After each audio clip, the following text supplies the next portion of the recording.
Working on the other pieces, the two pieces that I made out of Plaster of Paris for the last, the drawing piece that I made, kind of inspired me to make a piece that I had back in high school.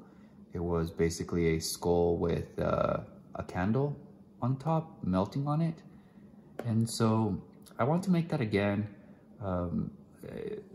You know, over the years, who knows what happened to that piece.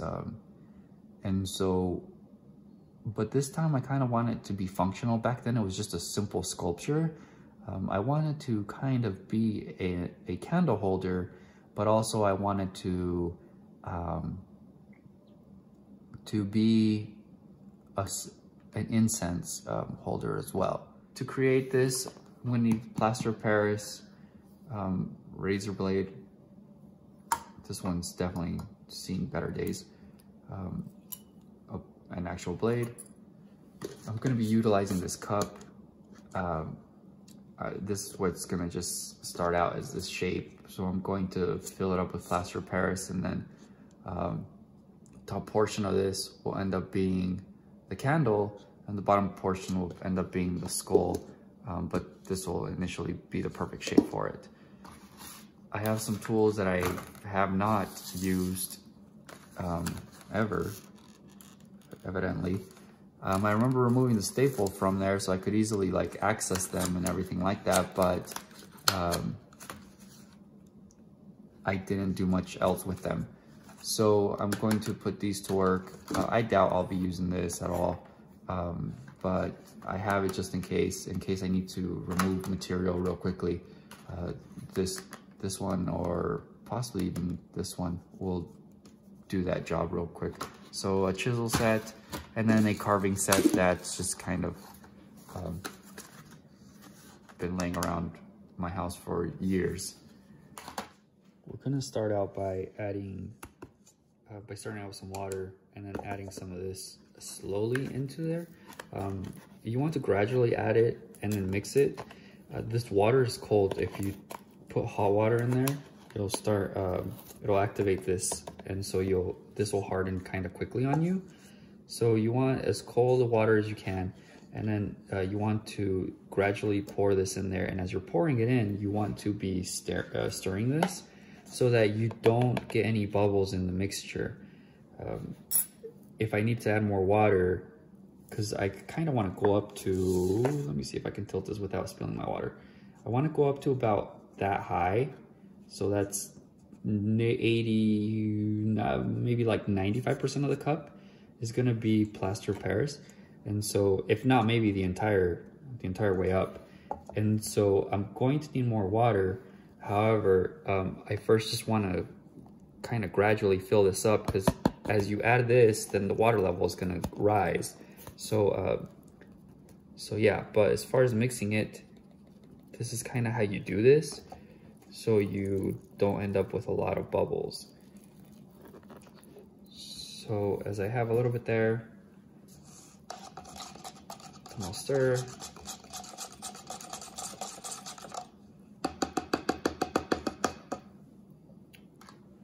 Then we add some more.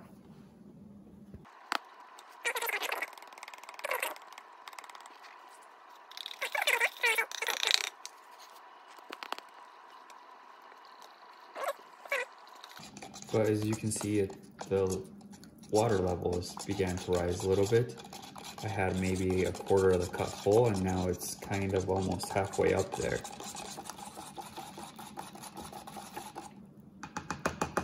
Okay, I'm going to continue adding until I get to the right proportions, and so I'll be back. All right, it's all good to go. One thing I didn't mention is that as it was hardening and everything like that, and sucking up all the moisture, I was tapping it on the counter like this, so I could get all the bubbles to come up to the top, and so that's why you see that all around. All the bubbles that were in the mixture should have came up, and so there shouldn't be any bubbles in the inside.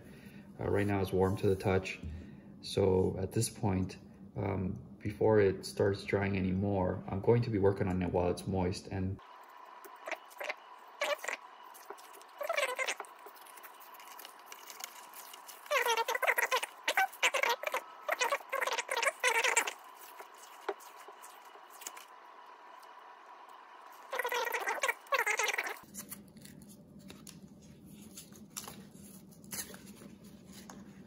okay, and so that is basically that. I've gone ahead and made just a few small changes to the drawing, and but this is essentially what I'm going to be aiming for. A toothless, kind of cartoonish looking skull. The candle will probably be a little bit longer. This candle's kind of short. I remember why I didn't really use these too much. They don't really have that sharp of edges, so I don't know if I'm going to end up filing these to give them a little more edge, or if I'm going to go through my my art boxes and look for the original ones that I have of this. But yeah, they're it's definitely not sharp by any means. It takes very little material away. So for right now, I'm going to use this instead. So, and this is just to kind of remove a lot of material real fast.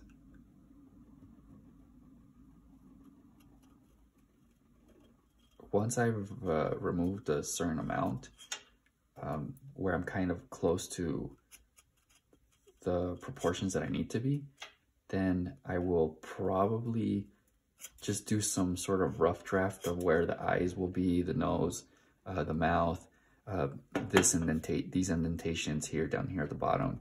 But for right now, I just kind of want to take material off so I don't have so much to work with. And I figured it was probably the easiest to start with the candle part. I'm kidding. I keep getting that edge right there. I gotta get rid of it. So I've gone ahead and began making somewhat of the facial features, just kind of rough markings.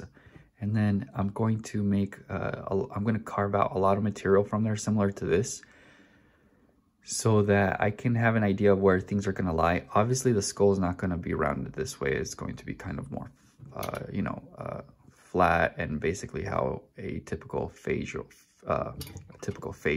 would be, human face. And so, so these markings like the holes for the eyes, I need to dig those fairly deep in there. Otherwise, I'll still end up with that whole rounded look, and so that's not going to work. I removed some material from the top, but I want to still leave some so I have enough to work around, so I can make the drips of the candle wax. The eyes on a regular human skull, I doubt would be even, and so I don't think if you decide to do this, I don't think you have to be like exactly precise to have them be exactly the same. So, but that's kind of what I'm doing right now. Just kind of, I'm trying to get them close, but obviously not really caring too much about them being exactly the same.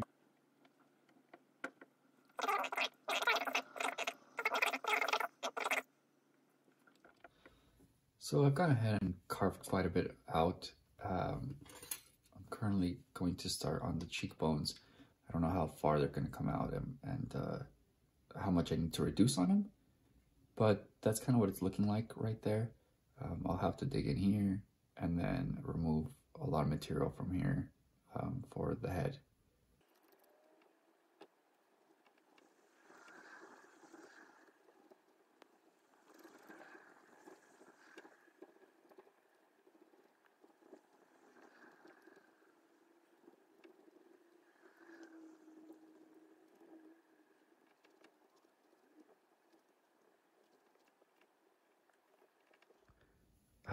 So real quickly, before I can continue with the back of the head and the skull and everything like that, I went ahead and I carved out where the drips from the wax would end up lining out or lining up, because I need to start kind of reducing that so I can have an idea of how much of the skull I can remove and how much I can reduce back here. If I don't do that, I possibly run the risk of just removing too much before I get to the candle. And so therefore the drips, like for example, this drip right here, it's supposed to end up coming out a lot. And so I'm going to have to make sure that I can reduce the back of the head enough so that I have a good size drop right here. And then this needs to go in quite significantly, like about that much there. So I've dug in fairly deep in there. So now I kind of have an idea of how much to reduce down here without getting into too much into the skull. That's roughly, I don't know if you can see that mark there, but that's roughly how much I'm going to remove from the top. So it'll be straight down, and then obviously leaving that like a bump here. So all this, so like this one, following this one, it'll be cut deep in there. Now you can kind of see the outlines a little better. And then I started to go all the way up. As I kind of looked around it and everything like that, I might have to get rid of some of these. Candles don't really just drip out like, you know, like lava or whatever. They only have drips down certain areas where it becomes weak at the top. And so I need to kind of change that up a little bit. So I'll probably get rid of like this one, and then somewhere else I'll get rid of some more, maybe this one here, I'm not sure. But that will be a gap in there so that the candle still just kind of shows us has no issues here, all smooth and everything. The skull at the bottom, it's kind of flared out, so I need to narrow it downward. It needs to come back inward here and inward here, but overall this is starting to kind of come together.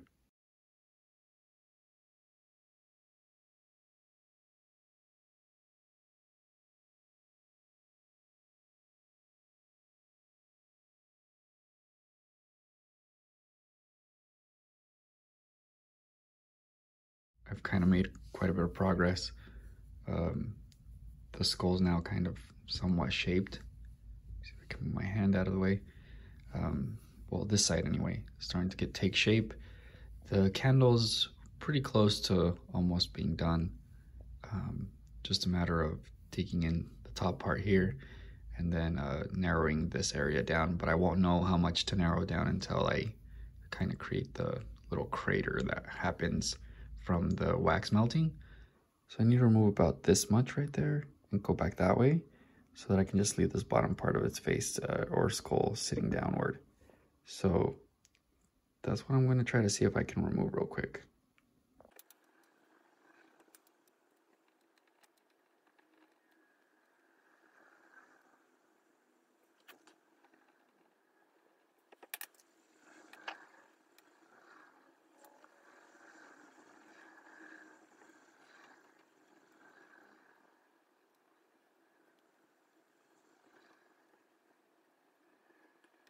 I've gotten this far, and I decided to add some teeth to it. I know I said I was not going to put any teeth on it, but something is just off, and to me it doesn't necessarily look 100% like a skull. So I was like, so I decided that maybe teeth would probably help out. The back of the head is all shaped, and then the only thing I need to do is I just need to figure this area out right here to make it look like the wax is dripping down. And then hollow that part out a little bit as it would look on a candle. After that, I need to just drill out the eyes and the nose and then the hole down here at the bottom so that everything can just be all the way through. And then that's pretty much as I'm going to do on it.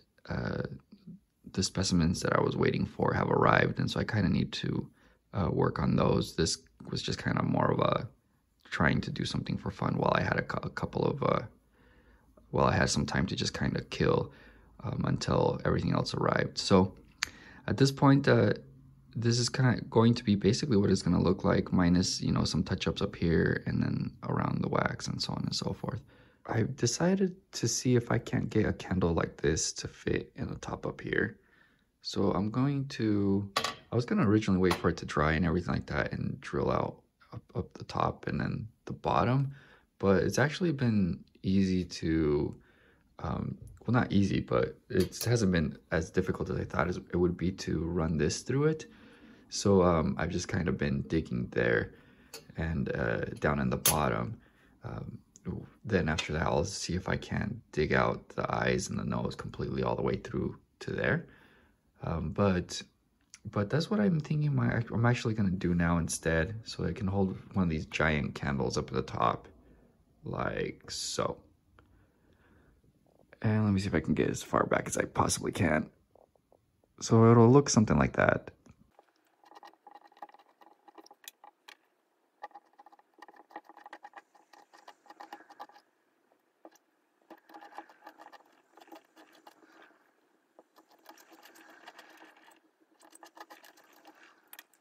Okay, so I have the hole down there made, and basically what I did was I just took this one and I stuck it in there and I spun it around until it went deep enough. The thing that I'm doing now is I'm going to take, not this tool, where's the other one? Right here. I'm going to take this and go through like that, the same way I was doing this one, where I'm just kind of spinning it around, and I'm hoping to go through the eye, end up in this hole down here. And then that's what I'm going to do to this, and then to the nose as well. And as far as the candle spot, or the hole to hold the candle, that's all been carved out as well. And so it's coming along. I'm just hoping that when I go through here, I actually end up coming out right here. If not, I'll have to make this a little bit bigger. I don't know why I was so worried about removing so much material from here, but it didn't end up needing to be that much. And then afterwards, I'm going to make a hole through here somewhere. Or I don't know if I'm just gonna carve out this spot like a little dip down through here, so that the incense holder can sit something like that under here, and then just burn, and all the smoke will come out of the nose and the eyes. Okay, so the holes are made, and then I have this down here, the slot for the incense to fit underneath. So essentially, it will burn down there. Smoke should come out through the eyes. If for any reason it's not working, I'll just drill out the eyes a little bit bigger. I was going to drill out the nose and make that pretty deep as well, but I decided I kind of only want the smoke to come out through the eyes instead. So this is basically it. I need to just go through and take a little brush and wipe all the little pieces that you see kind of hanging in there. And I'm not really going to smooth it out. I'm just going to leave this carved look all around it. And it's done.